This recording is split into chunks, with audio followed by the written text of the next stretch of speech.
Let's be honest, nobody likes to talk about their bathroom habits. But if you're on a GLP-1 medication dealing with constipation, it matters.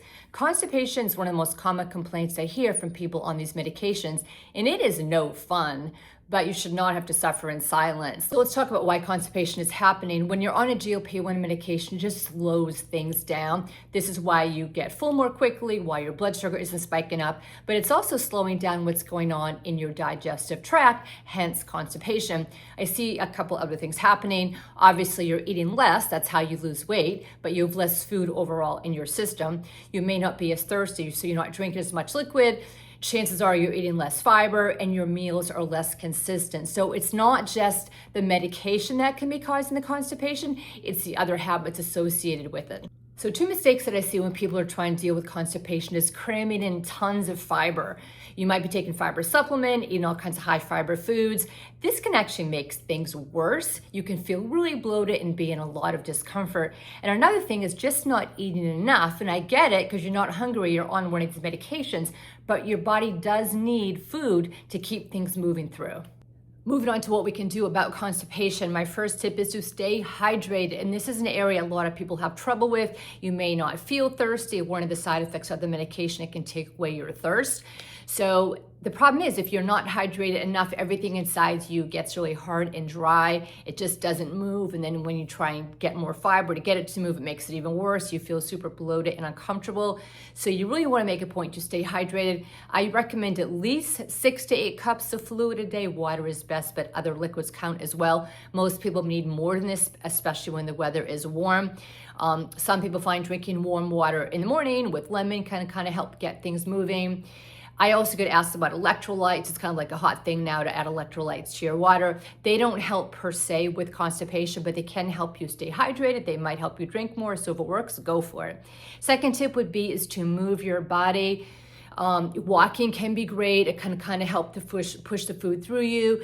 Doing any kind of like yoga poses where you're kind of scrunching up your intestines a little bit can kind of get things moving a little bit. So definitely move your body. Moving on to fiber, and this is a super nuanced topic. In general, for most people, having a diet rich in fiber can help prevent constipation. But if you are already constipated, probably one of the worst things you can do is start to cram in a ton of fiber and fiber supplements because your intestines are already kind of full of stool, and now you're cramming in more fiber, and that can make you feel more bloated and more uncomfortable. I'll talk about that in a minute.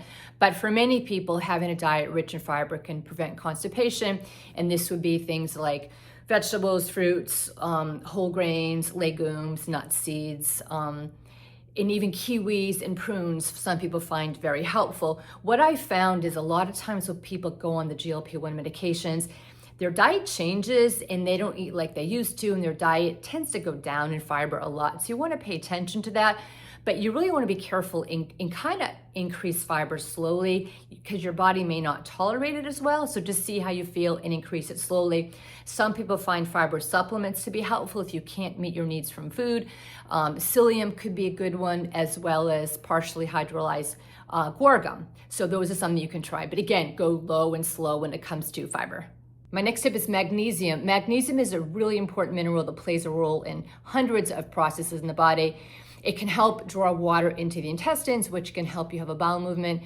I usually say start with food first, and that's leafy greens, nuts, seeds, whole grains. For most people, that may not be enough to help with constipation, so then I might recommend a supplement. I like magnesium citrate or magnesium oxide because they aren't as well absorbed as forms such as magnesium glycinate. And again, it can help draw water into the intestines and may help with constipation. You need to be careful. Some people, it can be too much, but you would want to start like a low dose at 200 or so. You can work your way up to 800, but always check with your doctor before taking any supplement. Next tip is don't skip breakfast. And you may not have an appetite in the morning, you may not feel like eating, but when you do have a breakfast, it stimulates something called the gastrocolic reflex. And this is in your intestines, and it kind of helps to get things going. It starts pushing food through. And then some people do really well with having coffee in the morning. That can also help to stimulate a bowel movement.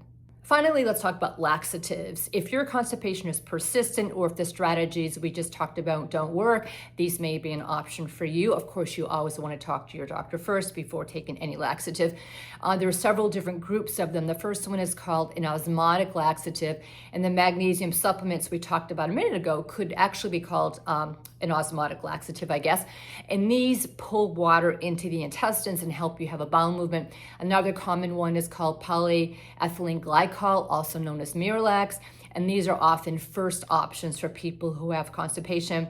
The second one will be called a stimulant laxative, and this could be something like Senna or Ducalax, and this actually stimulates the intestines to move and produce a bowel movement.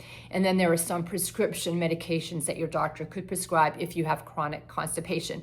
But of course, you always want to try the lifestyle first. Start with hydration, start with slowly increasing fiber intake, being active, move your body.